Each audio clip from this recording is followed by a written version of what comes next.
Good evening, everybody. Yes, Photography Live and Uncut back again this week. It's Thursday, just about to knock 8 o'clock. Delighted this evening. My guest is a Scottish photographer who lives in Winchester, and it's Neil Buchan-Grant. Welcome to my show, Neil. Thanks very much, Paul. We had some fun, didn't we, getting this show organised and mucking about with Google Plus, and good job we did a few test runs actually, but it gave me a great opportunity to sort of get to know you a little bit more than just straight over this interview. Yeah, I'm not much of a Google Plus user, so yeah, my account status needed to be rectified, I think. Yeah, a quick update of the account and away we went. Yeah, it's great. Thank you so much for joining me, Neil, because we got lots to talk about, because we were having a good chat last night as regards to how we're going to develop the show. But like always, I like to always start off with asking my guests, what was the first camera that you can recollect either using or watching someone use? Yeah, I was just thinking it was probably a little Polaroid thing. That was probably the first. That's the only kind of camera we had kicking about the house. We had a 126. Does that ring a bell? Yeah. Yeah. A 126. Yeah, some kind of little compact thing. But the Polaroid was the one that was the most fun, because this is the one that got the images straight away. Absolutely. Yeah. They're all fun, and of course now they're back in popular, aren't they? Fuji rectified that Instax camera, which is I know. Good fun, yeah. Nice little credits ours card. Yeah. A lot of guys using them as they go around on the streets. So, moving on from that, how old were you basically around about that time when the Polaroid was kicking around in your house? 12 or 12, 10 years old. Yeah. Had you any interest in photography at that age, or did that? No, not really. And I didn't, I didn't run with it at that point, to be honest. It wasn't until I was about 16 that I really got into it. Mostly through the magazine side of things. I got I really liked Amateur Photographer and other such magazines. Some of the big oversized US magazines. Yes, I remember. Yeah. I think it was called Camera magazine. I think there was another one called Photo, wasn't there? I see. Yeah, and they were filled with the most beautiful color work, mostly. Yeah, slide work sort of thing, I think. I think that's one of the problems with the magazines today. Actually, I think they've got themselves caught too much. There's only one which I really love looking at all the time. It's black and white. Yeah. But the others, I think they get themselves caught in a little bit of rut as regards to the teaching of photography through to, and it goes around in a cycle, doesn't it? This is what you can do at the winter, the spring, the summer, and so on and so forth. So they do have a tendency to get a bit boring. Well, it's a very oversaturated market. It is indeed. It is indeed. You've got to really dig deep to find some decent photographic magazines in terms of seeing people's work. So at age about 16, you started to get involved in photography. Why was that? Was there a particular incident that occurred? I don't think so. It was just general. I was really keen on the gadgetry of it all, the sort of the tech side of things, and but I was interested in art, and I did art at school, and once I got into it, I found that I had a reasonable eye, and I could kind of put something together that was okay, that people seemed to like. So I just sort of kept doing more work and going off into the hills, doing landscape stuff. This was obviously when you're living up in Scotland, I assume, yeah? Yeah. And I had a couple of friends who were both into photography, who we used to go off and do stuff together as well, up the hills, so it was good. Yeah. Beautiful landscape up there, so I keep meaning to promise myself to have a week's break up there and do some photography. So what was the first camera that you bought then? I think it was a Cassina. I can't remember the model number, but it was a little SLR. I think it was M42 screw thread mounts type of thing. Or I might have had a Pentax bayonet, I'm not sure, but it was a little manual SLR. It was a good machine to sort of learn on. Yeah, they were good cameras actually in that day. It's amazing, isn't it, when you hear these names? Like my first SLR camera was a Zenit. That was a real that was a real tank, wasn't it? Yeah. And then of course, obviously, there were the Nikons around, and I don't really remember. This is going back, we'll say, they must have been around. This must have been about the early 70s, mid 70s. I don't remember really seeing any Canon. It was all Praktica, Pentax, Nikon. Yeah. And my first camera really was the Zenit E, which was camera before that was the Kodak Instamatic 110, which I took on a holiday down to Monaco. That's how I got bitten by the photography bug. All right. The lure of playing on the football pitch was a little bit too much for me at that age. What year was the Zenit thing then? What year? Well, I bought the Zenit E in about 1976. Okay. Just after, I know the year because it was the best summer that we've ever had in the UK. Yeah, that's right. Second, if you remember it as well. And the other one was the fact that the reason for us going, we had a school trip, and it was down to the Monaco Grand Prix. And of course, I said, we've got a couple of spaces going. Do you want to join us? I said, yeah, I'd love to. So I was on the trip.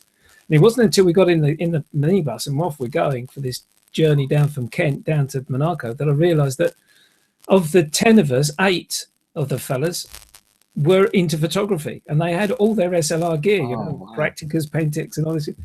So, of course, then I realised that they had chosen this spot at the Grand Prix, ideal for the photography, which they come down the hill and just go through the tunnel. We were right on that bend. And, of course, I'm there. I didn't miss a shot. Miss a shot with my Instamatic. I got every blooming car going past. It was amazing. And these fellas, they came back with some fantastic photography. Wow. Added to that, after that, we went and stayed in Port Grimaud, which is a small town next to Saint-Tropez. Well, needless to say, I say no more, where the 17-year-olds went off to spend the days. We were down to Saint-Tropez for a few days. Quite a school trip. Oh, it was a great school trip. I don't remember writing anything about the project which we were supposed to be doing. So it was brilliant. But that's how I got into photography anyway. But my first camera was a Zenit E, and then I followed that on with a Nikon EM at a later stage, about 2 or 3 years later. So after you've got the Cosina and you're now getting into photography, were you actually printing and developing your own work, or were you just sending No, I never got into the darkroom thing. I mean, I have dabbled in the darkroom, but I never really got into it. No, I ended up getting a job in Dixon's selling cameras. Oh, right, okay. And it was just when Dixon's were starting to push the sort of easy credit thing, the sort of instant credit. So I was sort of easily bought into that, and I bought myself a few cameras, a few lenses, all on easy credit kind of thing, Yeah. I think I got a Canon AV1, and I got a Canon AV1, yeah. And a Canon A1. Okay. A couple of lenses, 2 or 3 lenses, different stuff. And that was the start of it. That was it. You were well into photography at that point. Yeah. What type of photography were you doing in those days, Neil? Well, I was doing a few portraits of family and stuff, but it was mostly landscape. Yeah. I guess landscape mostly. Yeah. Yeah. So this is obviously still working in Scotland. And when did you actually move down to the southern part? Has that been a recent move for you, or was it? No, I've lived in different parts of England for about 20 odd years. Okay. So, I think I moved when I was nearly 30. Yeah, probably 20, 28, 30, something like that. Yeah. And all sorts of different parts of England. So. Yeah. So continue along in the photography line. You got your job in Dixon's, and I'm assuming, are you still at school or college, or have you? No, I'd left school and went straight into work. Right. Didn't study photography or art at a college or anything like that nature? No, but when about a year after I'd been at Dixon's, my friend and I both went back and resat some of our exams to go to college and study, and that was at Napier College, which is now Napier University in Edinburgh. It was a really good photography school back then, and unfortunately we both passed all of the exams and did well, but I'd got myself into so much debt that I couldn't really see a way forward to go and study, so I had to work it off and pay it off. So he went to college, and I stayed in the job. And what was that job doing? Carrying on the Dixons? Or Yeah, well, I went on to other retail and then out Yeah. to other sales jobs. So being like a sales rep, you know. And in the meantime, while you're doing all this work, still you've got the main interest in photography. Photography is your main hobby, so to speak. Yeah, yeah. And how actually did that develop on further from it just being a hobby into what basically is, dare I use the term, as things stand, because I know you've got your own business as well, but in terms of a part-time professional photographer? Yeah, it's definitely on a semi-professional basis now. But no, to be honest, when I got married, it kind of died. The photography, you know, got put to one side. Yeah. And really, I didn't pick it up again until about the year 2000. Okay. When, in fact, digital was just starting. Yeah. And I'd been using, in my own business, I'd been using Photoshop and other vector programs for quite some time. And so digital photography seemed like a really, you know, if that was my darkroom, was ready for me now, you know. So yeah, it was perfect. And I started off with a little Canon Ixus, which was a great little camera. Yeah. Just a compact. It's amazing how many photographers have basically gone down exactly the same route as yourself.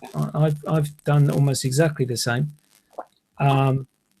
Obviously got married and you take your photographs of your kids and stuff like that and family, and then everything sort of just slows down. And then it is very indicative that the year 2000 seems to be when the digital age really hit us. Yeah. That everyone that basically was the hobbyist and had come through with the film and said, oh, we can now do digital, and they switched. And then they started saying, you don't have to buy film anymore. You know, all you've got to do is buy this little disc and away you go. And that cut the cost. And I think it lit a little bit of a light in everyone's head. And, oh, I think I quite like that. And obviously the computer, obviously in your house, you don't have to worry about printing them anymore.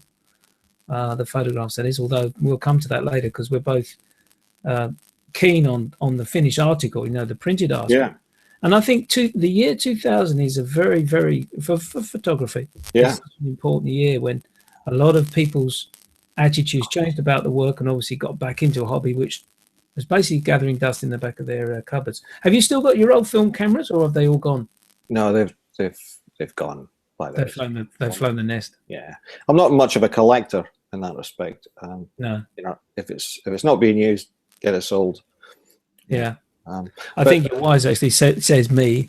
Yeah. Five film cameras up on the shelf there. Yeah. But a lot of my film gear was all sold basically to buy my first Nikon Coolpix, the 750 Coolpix. I couldn't believe how much I got for my gear. In actual fact, I think I sold some of my darkroom gear to buy this camera, which of course now a Nikon Coolpix you can pick up for what, £200, but I think then it was 900 quid. Yeah, absolutely. Well, I mean, I definitely spent a lot of money on the digital ramp, so to speak. I started off with a D30 after the Ixus to get into it properly, which was their first ever digital SLR Canon. Now that is a Canon D30, isn't it? Yeah. Because they then started switching the number in front of the letter. That's right. Like what? Yeah. It started off with D30, D60, and so on. And then they start swapping it around. But the D30 was like a 3 megapixel digital SLR, and it was the thing is, it was a long wait for us all. Yes, exactly. I think it must have been about 4 or 5 years where it was a slow crawl up from 3 megapixel, 6 megapixel, and so on. And the big questions in those days were all, does it beat 35 millimeter film in terms of quality and stuff? And that's all like so far in the past now. It's just it's amazing, isn't it? When you think about it, we're literally talking. We'll give it 2002, 2003. I'm assuming. 12, 13 years ago, and we were basically thinking. My first camera, the first Nikon DSLR that I bought was the D50. Now, if memory serves right, that was a 5 megapixel camera, 1.5 crop, obviously. But when you think about it now, I'm using the Fuji, as everyone knows, which is 16 megapixels. We'll come to your Olympus, but it's amazing how quickly we've come. So far we've come in such a short space of time. Yeah. When you think about, as I was talking to Martin Bailey a few weeks ago, Canon 5D SR 50 megapixel camera. It's stunning.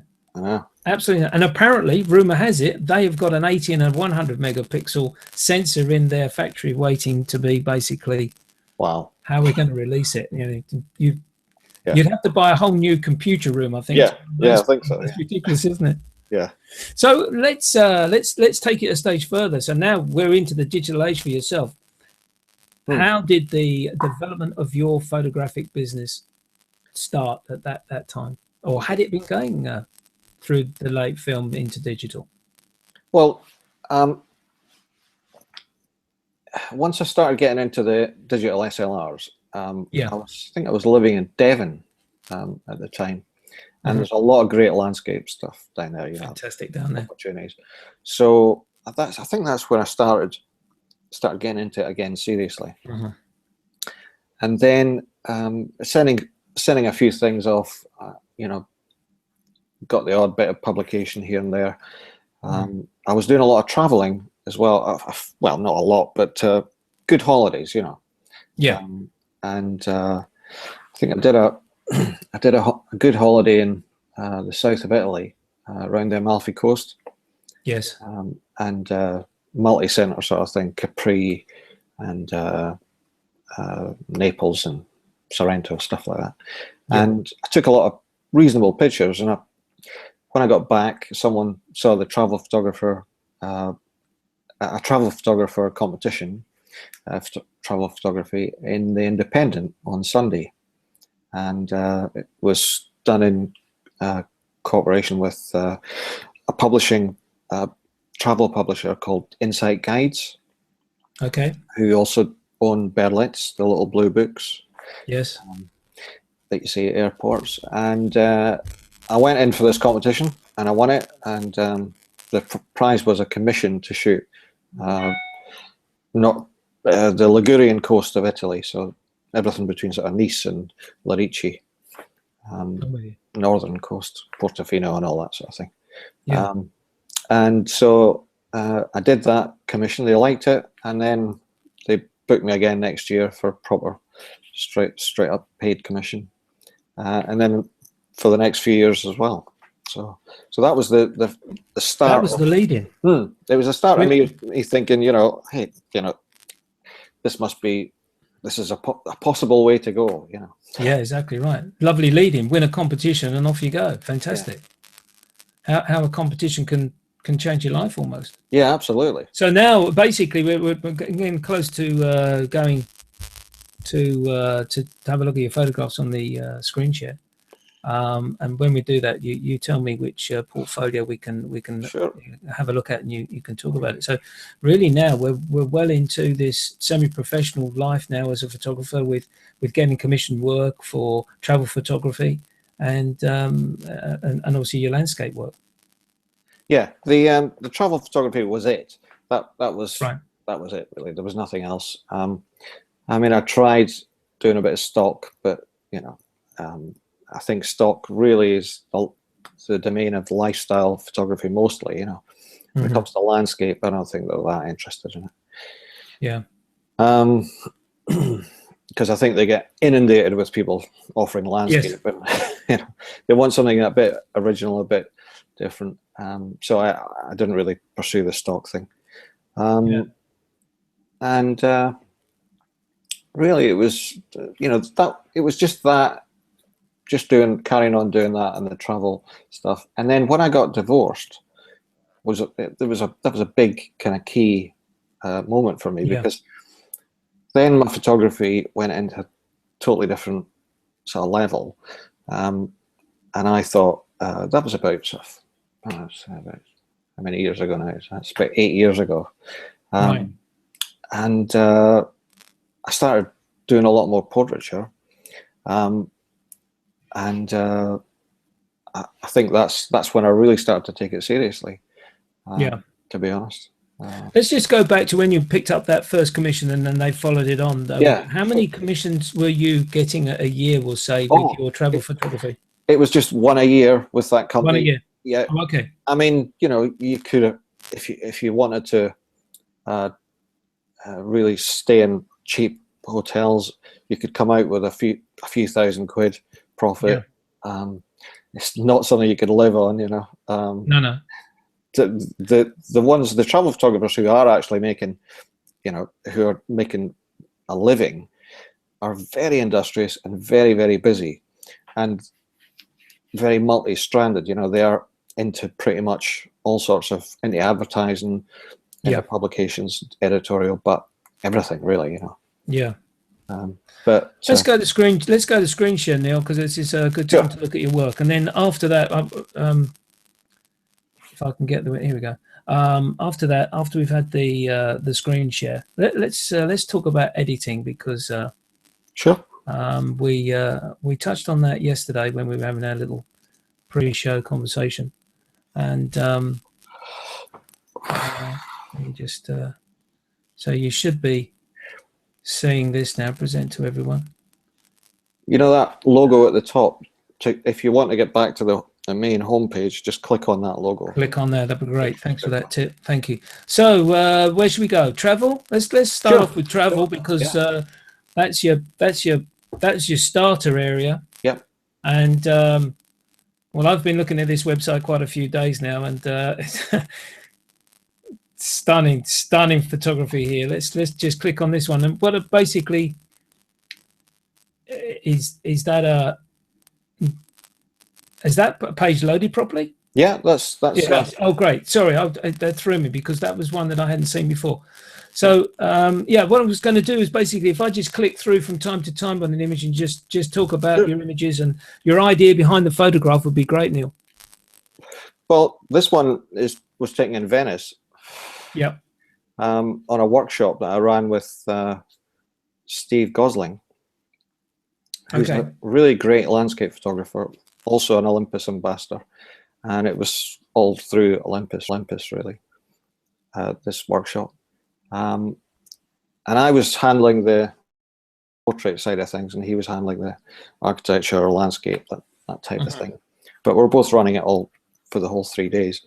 And this is very much a direct result of listening to Steve and me learning from him to some extent, because he's got a very clear kind of aesthetic vision in his photography. And it's simplistic, and but it's, you know, it's interesting. And most of his compositions are square, and this one ended up being a square composition. But it's actually in a bus stop, or not bus stop, but one of these I know water buses. In fact, call them they're like riverboats, aren't they? River buses.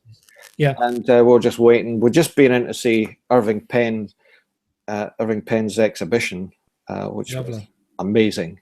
Yeah. And, we were waiting outside at this bus stop, and I saw this little scene come up in the reflection, sort of semi-reflection, through the glass, you know.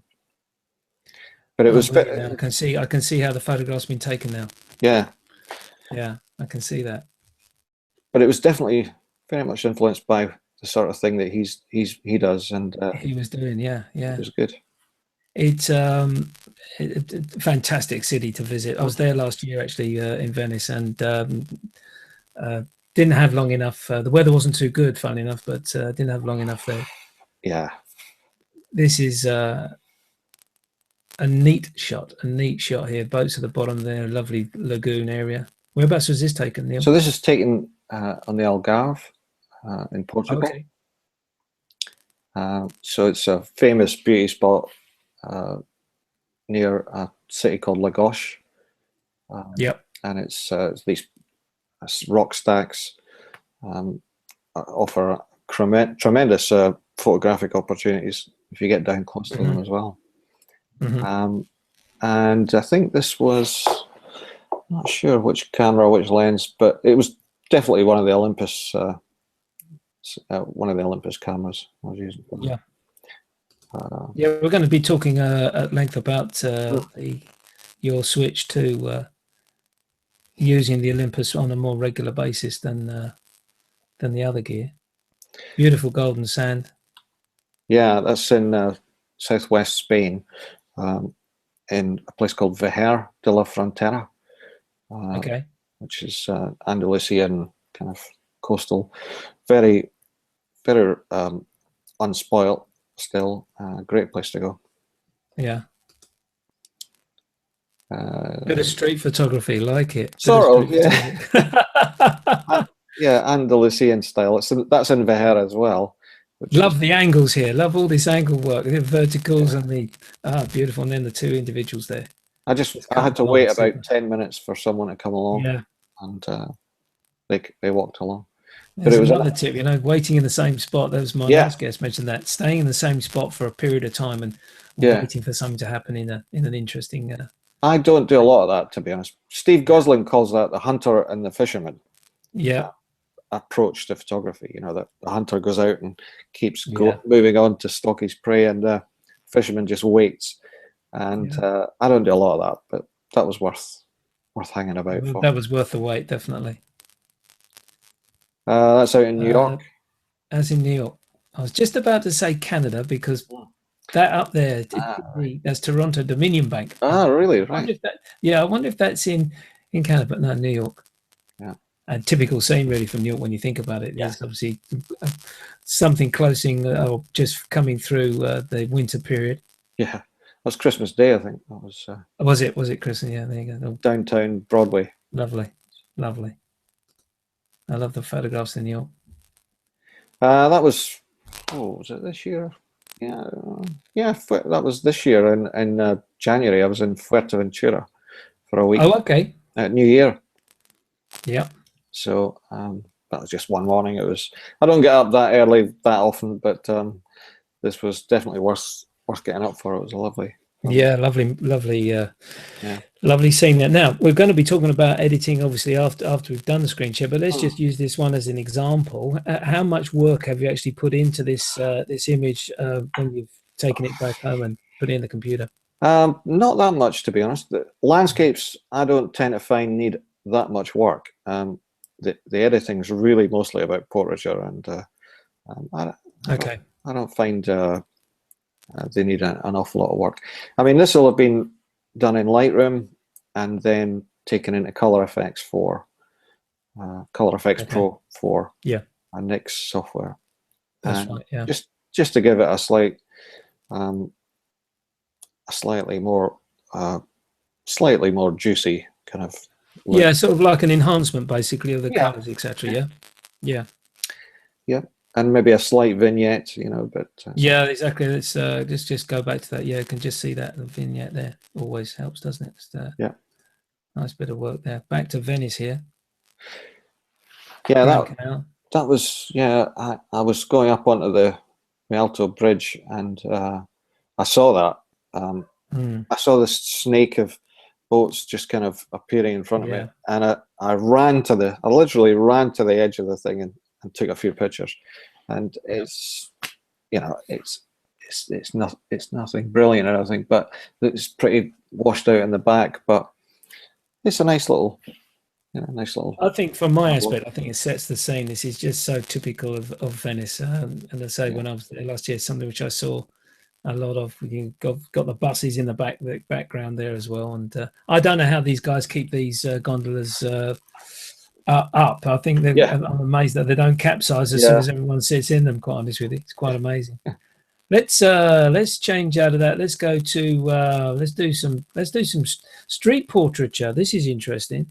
Something which a lot of us who do street photography find very, very difficult to cross that boundary and say, "Excuse me, can I take your photograph?" Yeah. How have you found that yourself?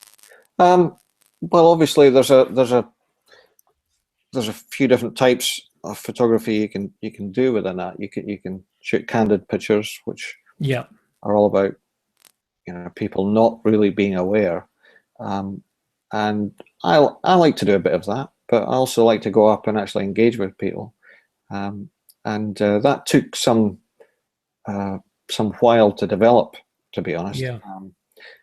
But at the end of the day, most people are actually quite happy to be photographed, and if you ask them nicely, that's right, usually most people are okay with it. As long as you can get past that, why do you want to take a photograph of me? If you've got an immediate answer for that, then you're away. And that breaks the ice. I tell you what happened with me. I was talking to some friends once. We were talking about breaking the ice and doing this, and one of the ladies in the group said, Paul, go out and get 7 photographs tomorrow. You're going in the street walkabout. Get 7. That's it. Don't go and try and get 10 or 15 or 20. Just get 7. And I did. I went and got 7, and I felt good about it because I'd broken that ice of that going up to someone and saying, can I take your photograph? And why? And I'm doing a project. Oh, okay, yeah, no problem. And away you went. And it. I mean, there's a lot of easy ways to get into it. You know, there's a lot of easy targets. This guy here is actually a hotel manager. Yeah. On Lake Como, in a little hotel. Yeah. He serves George Clooney his eggs. Oh, really? Yeah. Giuseppe he's called, and he runs this little hotel in his village, and we were shooting in that village last year for a week, and this guy's got pictures of George Clooney all over his wall. Like, half of his customers, I think, come in to see if George is going to come in. You know. Yeah, exactly. Yeah, I can imagine they do. Yeah. But so he photograph that. He's an easy. You know, I was just going to say waiters and service people are actually pretty, you know, easy targets in terms of street portraits. What camera are you using for this image here, Neil? That probably, that probably is a Sony A7S. Okay. Oh, right, okay. With a Leica 50mm, Leica M 50mm Summilux. Lovely image. Yeah, thanks. Lovely image. And then, of course, you get some, and it's the eye contact that you get with these photographs, which is the key, isn't it? Yeah, this absolutely. This guy was actually walking through Spitalfields Market. Okay, yeah. And he was begging for money, and I gave him some money, and then he just walked past me, and I went, oh, hang on. Yeah, exactly. You know, you do. I've done something for you. You do something for me now. Yeah, I ran back, caught him before he left, and said, "Look, can I take a quick picture?" And he says, "Yeah, sure." And this is actually against the sort of hoarding type thing in the market. And that was shot with we were on an Olympus thing where we were testing out the new 40 to 150 2.8 Pro zoom lens. Yeah, I'm familiar with that. Yeah, I know. And that's the lens I used, and it's you know, it's great shot. It was just great lighting, really. You know. Yeah, great eye contact as well. I saw this one just before we. Yeah. She is. Yeah, look at this teeth. If you crop the bottom off, that reminds me of that comedian on the stage. I've forgotten his name with the big glasses. Athabasky. Yeah. Yeah, exactly. Yeah. She is called Graciela. Right. She is for obvious reasons. Yeah. Well, she's probably the most photographed person in Cuba, and I would probably include Fidel Castro in that. She sits near a main square, and she has 2 women that sit on either side of her, who are young whippersnappers at around 60 years old, and she's like 90. Yes. And the women basically stick their hands out, and they take the money, and if you don't give her enough money, like if you give her a few coins, she'll be really dismissive, and not play ball at all. And then when you bring out the folding, she starts to sort of turn it on. Yeah. Turn it on a bit, yeah. Amazing. That was with a Canon, one of the Canons, and a 85 1.8. Yeah. Just a straightforward portrait lens. Taking photographs of children is one thing which a lot of us find, well, it's an area where you daren't go. Yeah. Unless, of course, it's a relative. Well, this is it. And most of the children that I've photographed in the last few years, I have photographed quite a few in the last few years, but it's nearly always been someone who knows someone I'm with, or, you know, it's a sort of agreed thing. I think I've once asked a mother if I can shoot her with her child, and she was okay with it. But I wouldn't, as a man, go up to, No, you know, it's shoot. very, very difficult, isn't it? Impossible. As a woman, you can get away with it. Yeah, I agree with you 100%. I think if you're a woman, you can get away with it. They don't see you as a threat. Any parent doesn't see you as a threat being a woman, I'm sure. Yeah. It's a very difficult line for a man to cross to take photographs of kids. And this is the that he doesn't know of. Yeah, this is the daughter of my friend that I went to visit. The daughter of a friend who I went to visit in Galway. Right. And this is on a peat bog, which is a really great landscape, really unusual landscape, and doesn't really feature in this photograph much, but it was just an unusual shot. The camera was held, I was holding it down sort of waist level or lower, using the screen. I'm with you. EM5, so using the flip up screen. 25 or a 50mm 1.4 equivalent lens on there, and she just saw her reflection in the front of the lens, and she came up, and she was she's actually a really cute, normal, angelic kid, but she just happened to be sort of staring in an unusual way. You're looking at her, she's got the dirty forehead there. She's looking. You've got great eye contact again. Yeah. She looks a little bit of a tinker, as I would say. I think she could be a little bit mischievous. Oh, totally, yeah. But the other pictures are so angelic. Now, there's a fair bit of processing in that to bring out the dirt and the clouds and everything else, you know. Sorry, what lens was on the EM5 for this? It was a Panasonic Leica 25mm 1.4. 25 to 2 times is about 50mm. Yeah, 50mm lens. Yeah. It's my favorite focal length, I think, really. Yeah. Let's come out of this and just quickly do a very quick something which I've been doing quite a lot of recently is some architecture shots, just for a change from the straight street work. And is this work which you would say would be sort of like a commission type work, or is this something which you just this is architecture is not something I normally do, but I've got a friend who's an architect, and he built this house and asked me if I would shoot it for the owners, because they want to put it in for a big competition. So so I went up there. It was only a few months ago, and I had the new Olympus 7-14 2.8 right, and that came in pretty handy for. Yeah, it would do with the getting that wide angle shot there. It's a beautiful house. Very unique, isn't it? That's fantastic house. Yeah. Now, when we're looking at some of these images, you're using 7-14, so that's a 14-28. Let's go back to this particular image. Have you had to do much correction of the image when you're taking Lightroom? You have. Yeah, I mean, obviously they're all balanced. They're all sort of leveled, so take it shot level. But there's definitely a lot of correction going on.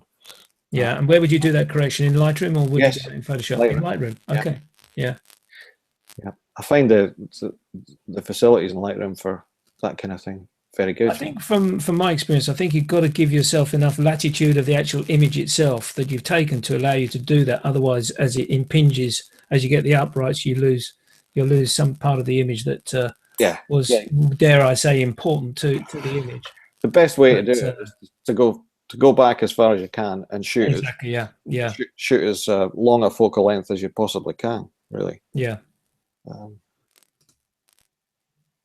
It's a beautiful house. Yeah. Lovely wood on the side there. Beautiful. That's great, Neil. I'm going to come out of that because that's a very good sort of synopsis, a good coverage of the type of work that you have done and are doing.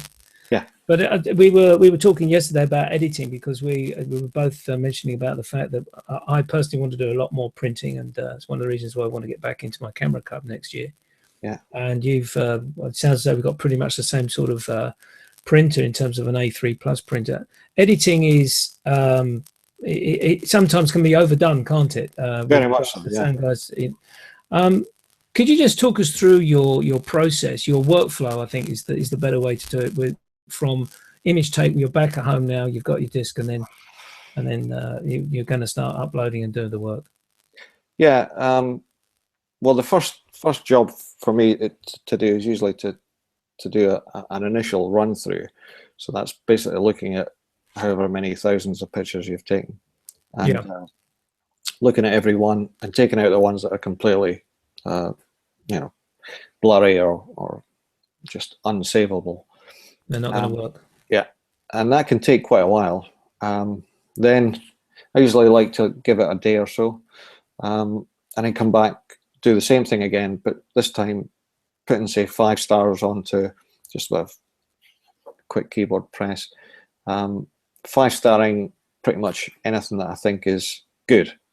And then again, I like to give it ideally another day or two, just to get some space from it.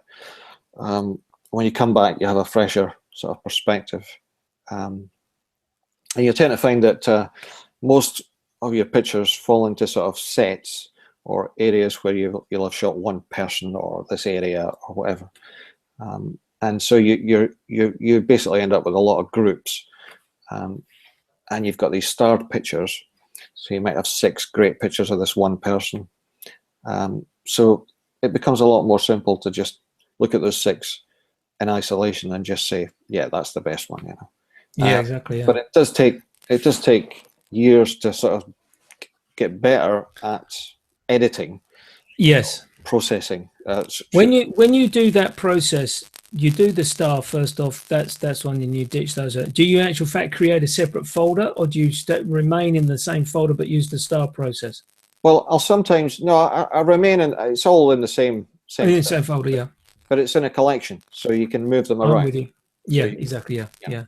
But yeah, it's all in the same folder, really. Yeah.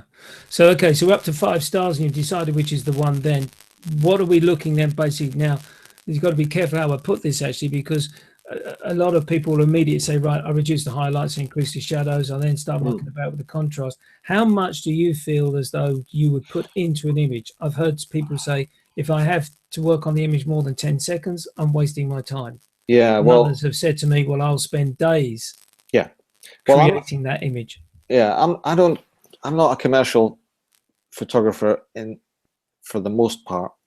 Most of this is done from a personal point of view, and I want to do it as best as I can do it. So I'm quite happy to spend an hour on a picture. There was one last night. It was proving quite difficult. It probably took me 2 hours, but I was watching TV at the same time, so it was probably that's an excuse, yeah. But generally, it's between 30 minutes and an hour for a sort of headshot. Yes. Type of picture. Landscapes and sort of street pictures, 5 minutes, 10 minutes, yeah, because you got yourself into a mode, you know exactly what you're looking for and what you want to create. Yeah. So I'll start by going. I like in Lightroom. I like to get a nice flat kind of image, because the punchiness can come later. Yes. But if you've got a nice, even kind of flat image with reasonably lifted shadows and not crazy highlights, nothing that's too compressed, then that's what I like to develop, and that only takes a second. It's a very quick process, and then I'll take it into Photoshop if if it needs any pixel level editing. So generally, portraits they require spotting and a bit of work on the face, that sort of thing. So that'll be Photoshop. Then I'll take it into either silver effects for black and white, or color effects, or sometimes both, and just see what's the best. What is the best option from that? Yeah. So you're starting with your Lightroom, but then you're going out into Photoshop, then back into Lightroom, obviously, and then back out. Or do you go Photoshop direct to silver effects and color effects, or do you bring it back into Lightroom first? Well, when you save, when you use Lightroom and you edit in, you just click edit in Photoshop. Yeah. It takes you into Photoshop. But when you save in Photoshop, you just go back to Lightroom and it's there. Exactly. Yeah. And then I'll go edit in silver effects or whatever. Yeah. It's a very interesting way that you described there, actually, because your workflow, because this is something which I'm hearing a lot more. Rinci Ruiz was the first photographer that I came across where he said He gets home, he downloads his photographs, and he walks away. He leaves them for at least 2 to 3 days. Yeah. He calls it marinating the image. Mm. Then he comes back and looks at them, and then he starts his style process, walks away. And some images, he says, he doesn't touch for months. Yep. Because he doesn't want to be carried away with the flow of what he experienced down the street. He wants to be looking at the image totally fresh and new. And yet I speak to other photographers that can't wait to do the processing. As soon as they're back home, they're excited about the work they've done. They want to work on that capture that they've got. And it's imperative that they get that work done that day. But I'm hearing more and more that the style of just taking your time over things.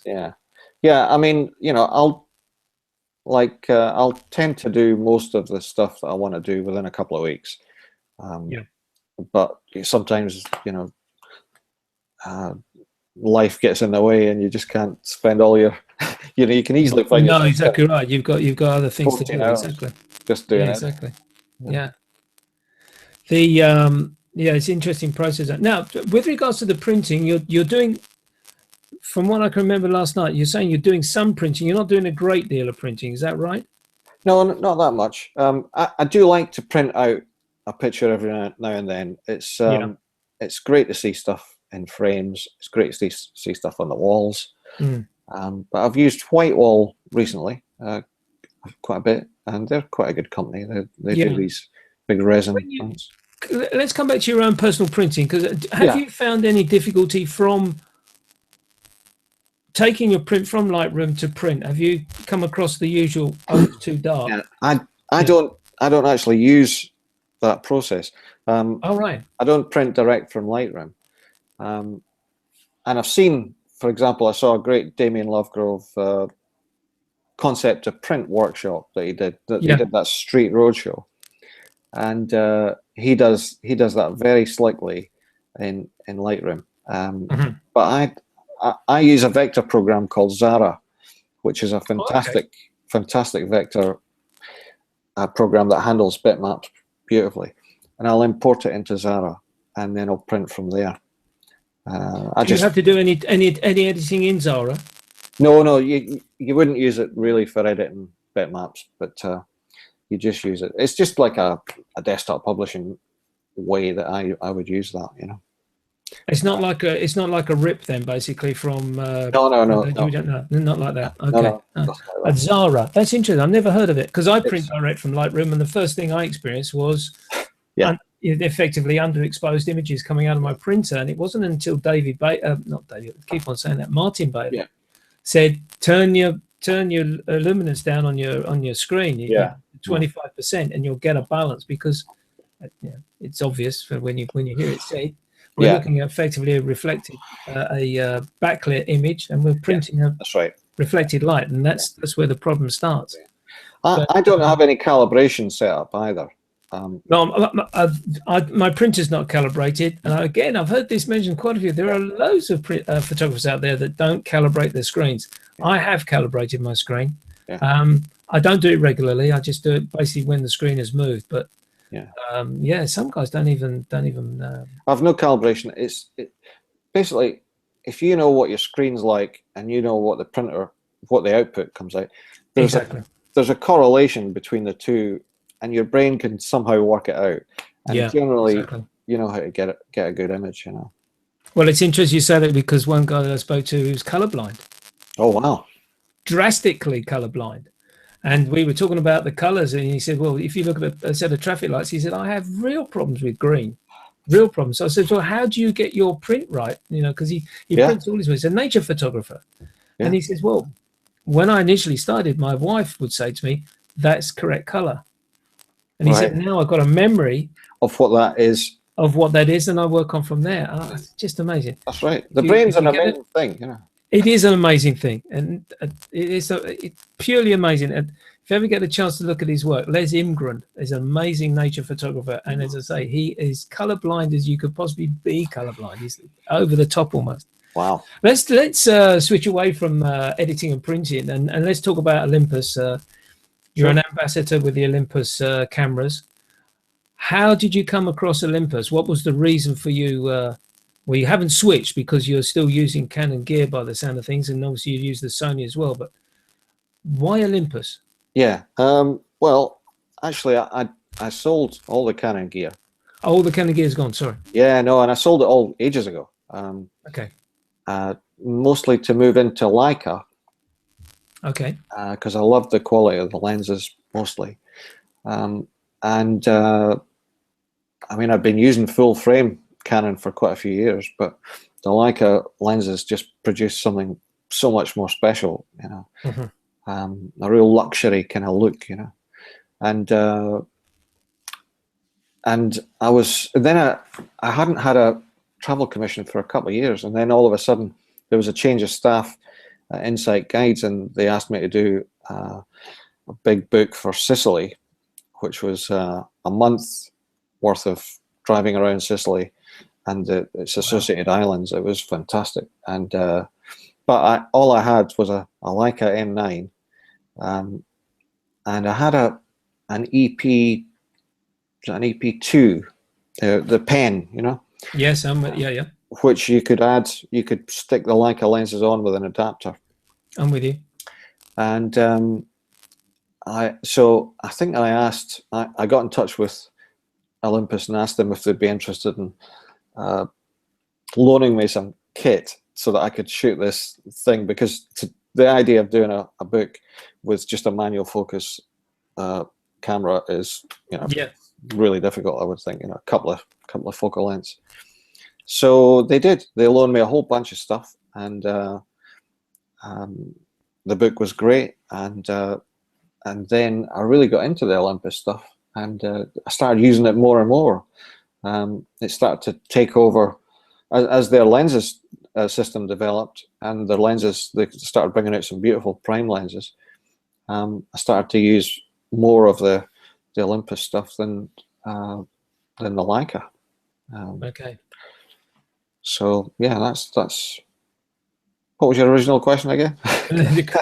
Well, you've just answered it basically. How did why Olympus, which you've obviously you've made an approach to them to sort of to give some equipment, but from then on, basically the next step, I suppose, is you're asked to be sort of like an operating ambassador, for want of description, for Olympus. Yeah, it was always a very loose thing back then, and that's like 4 or 5 years ago now. And but as their equipment developed, they brought out new bodies and so on and so forth. I got right into it, and when the EM5 came out, the first kind of SLR type of mirrorless camera, or that looked like an old SLR, I really sort of ran with that, and I was using it most of the time, I think. And you know, it was just, I would shoot some stuff, and they would use the pictures in promotions and a little bit of advertising, and then it just got a little bit more regular.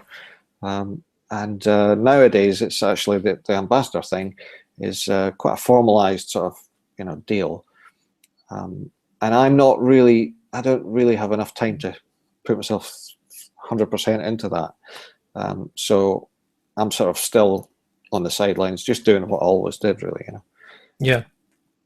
But you know, I'm very proud to be sort of lined up with Olympus, because they're a great company. I think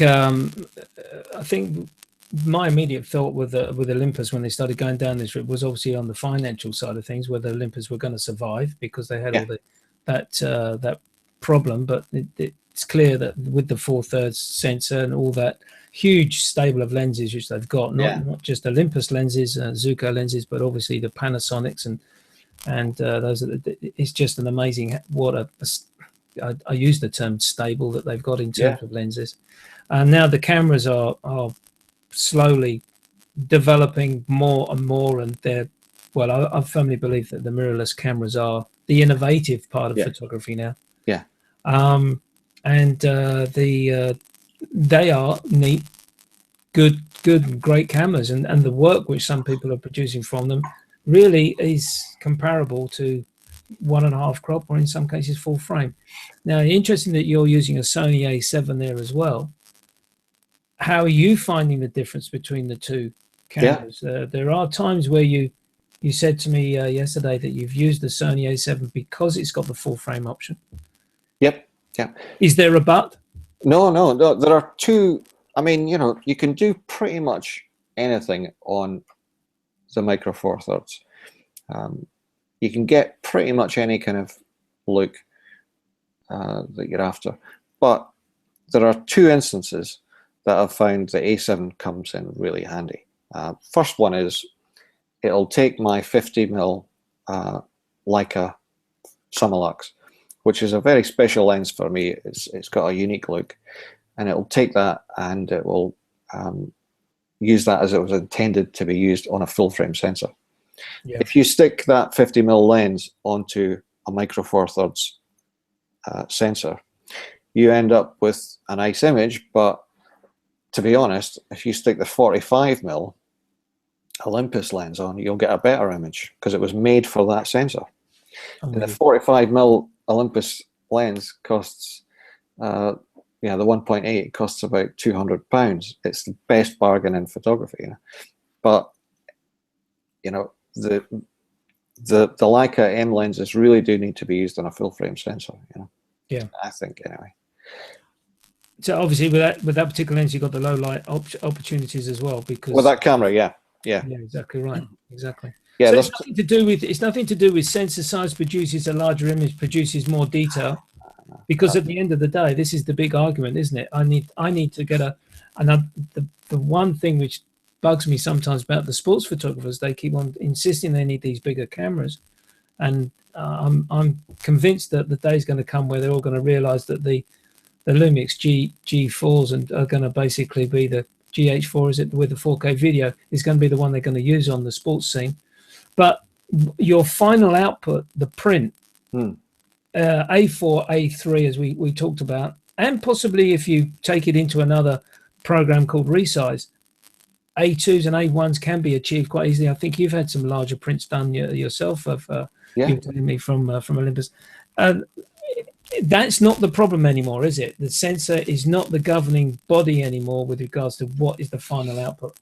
Definitely not. No, it's I've had 2-meter prints done for an exhibition last year, which was which looked fantastic. Anyway, yeah, they were from an Olympus EM1. So it's got, it's really just about. I mean, for me, the Sony. The only other time that I use it is when the light is so low and so bad. And I mean, on the Olympus, I personally can shoot up to 3200. That's what I can deal with in terms of the noise is quite sort of film-like type of noise. But with the like I just come back from Transylvania, with the light behind the stage of a catwalk show was so bad that I was shooting on the Sony between 16,000, 51,000, quite, wow, pretty much all night long. And there was nobody shooting without a flash there, It was, exactly, yeah. They were all saying, what the hell are you using, And that's amazing. 50 or a 35 1.4 lens as well. So yeah, really, there's only a few cameras in the world that could have done that. Yeah, exactly. Yeah. Fantastic. Well, that's really interesting comments that you've made about the abilities of dare I say the lower end in terms of sensor size of a DSLR up to the full frame size as we know it as things stand at the moment, and really, there's going to be some obvious advantages with the low light, but the end product in terms of your A4, your A3 print, there's not a lot of great difference in the quality, is there? No, it's only, the only reason the other reason that you'd want to go full frame with a much higher pixel count than my A7S is for doing landscapes with really super detailed, tiny details that you want on a big print, then fair enough. But for the stuff I do, which tends to be mostly portraiture or portrait based, you've got a central figure, or several central figures. They are the the focal point, and the detail is almost lost because I'm shooting everything at 1.4. Yeah, exactly. Yeah, yeah. Interesting. So we come to that point of the show, Neil, where I want to ask you, who would you say has been your inspiration in photography? I mean, there's obviously been lots of people over the years, from way back in the day, the sort of British guys, David Bailey, Terry O'Neill, people like that, Donovan. Yeah. And the big greats like Richard, Irving Penn, and people like that. But recently, in fact, last year I was in Vienna, and I came across an exhibition of a woman's work that I'd never even heard of, and she was working in the studio of Irving Penn when he was on Madison Avenue doing the sort of advertising stuff. She was actually, there was a sort of group of them, about 6 people working in the studio, and she was really doing mostly printing and stuff, and at the time, and but she later developed her own photography career, mostly in fashion. It's called Lillian Bassman. Right. And she's absolutely wonderful. And I saw this exhibition, it blew me away, in Vienna. And I bought the book, which is, I don't know if you can see that. This is, yeah, I can see it, yeah. called Women, and it's absolutely beautiful. She just take the book back a little bit more, a bit too close to the camera. She developed her own style of printing, which was kind of very ethereal and kind of unique. You might be able to see that sort of thing. That's very 50s and 60s style, isn't it? Yeah. Well, you know, that's when she was shooting. Right. Okay. But she actually continued her career right until she was like 80, into her 80s. You know. Oh, okay, right. She was still shooting for Vogue in her 80s. Which is super. Those two come. Yeah. Thanks for that. I'll. That could be another book. Yeah, no. I love my books. I love my books. That's my favorite book. Yeah, it's amazing. So probably a little bit of a crossover there, because I said inspiration, and would she be your favorite photographer now, or have you got a favorite photographer apart from her?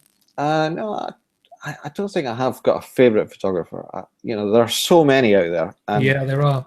And I come across people who are, you know, just pushing it out these days, and they just produce amazing work that you think, God, how can I have not have heard of this person, you know?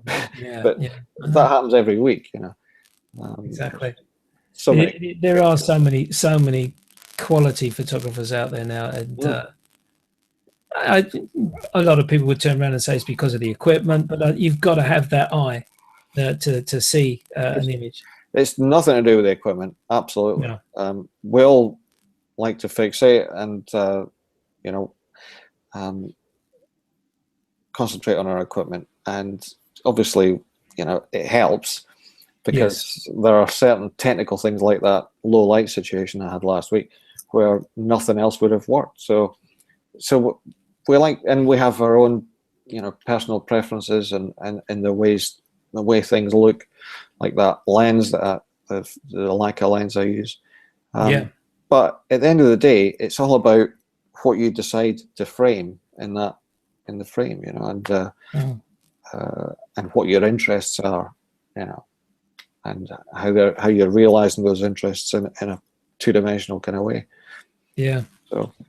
What? Let me just finish off with talking about your workshops that you get involved with from time to time. Neil, what is the basis of your workshop? Is it like a travel photography type book, or do you cover the portraiture? It's more.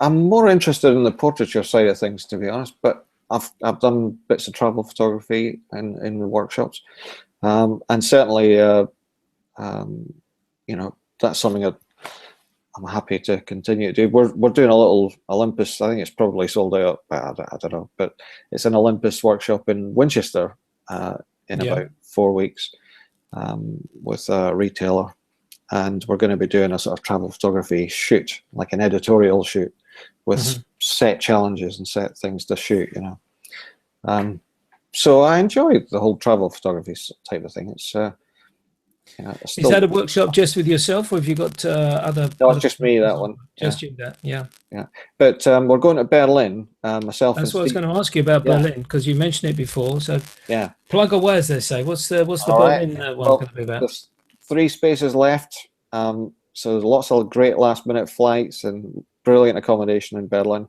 and it's 3 days of very intensive shooting. Steve Gosling's a wonderful landscape photographer, and he's going to be doing architecture, urban landscape, street photography. I'll be doing street portraits, and also be hiring some really good models in Berlin to shoot location portraits.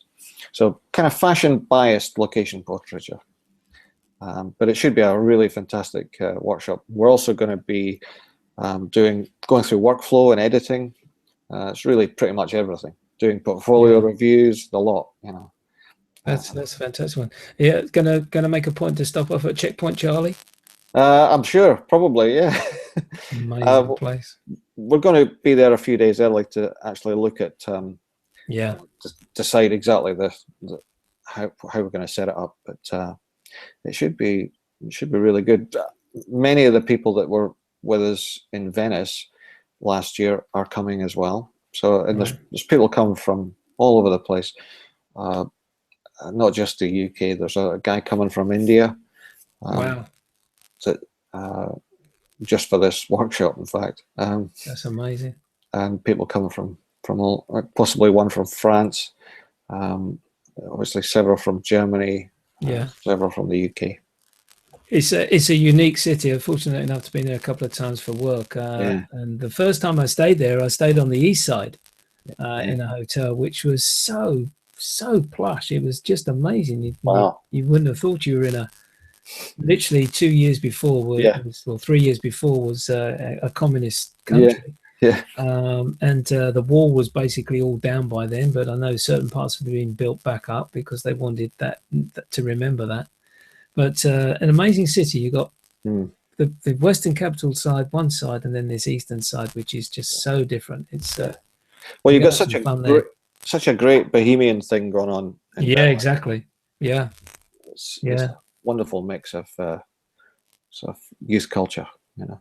Very much so. Very much so. Checkpoint Charlie, really, and all the stories you hear about what the guys used to do crossing over to get to the good side. It's an amazing little museum just down the road from the American sign, so to speak. Lovely little museum. See what the guys used to getting through the border in a dugout of a windsurfing board, you know, and stuff like that, or hiding in the petrol tanks of the little car which they used to produce in the Eastern Bloc. Can't even pronounce the name. The Trabant in the Trabant. Yeah. Amazing. And then the guy who in actual fact cut the top of his car off and drove through, ducked under, got up the other side and made it to safety. But amazing city. Have a really good time out there. Neil, thank you so much for joining me tonight. It's been fascinating listening to you talk about how you developed through your photographic career, and long may that continue. And it's very interesting as well to hear what you have to say about the gear that's presently available, and obviously with the Olympus and as a neat camera gear that they're producing. So thank you so much for joining me. Thank you very much for having me. All the best in Winchester in a few weeks' time. And I'm going to look that book up, actually, which you just mentioned there a while ago, as soon as I get offline. But thank you. Thanks for joining me, everybody, this evening. I hope you enjoyed the show talking to Neil. It's been really enjoyable for myself. And Neil doesn't know this, but how I finish my show off. If you're going out shooting this weekend, leave your camera bag at home. All the best. Bye for now. Bye.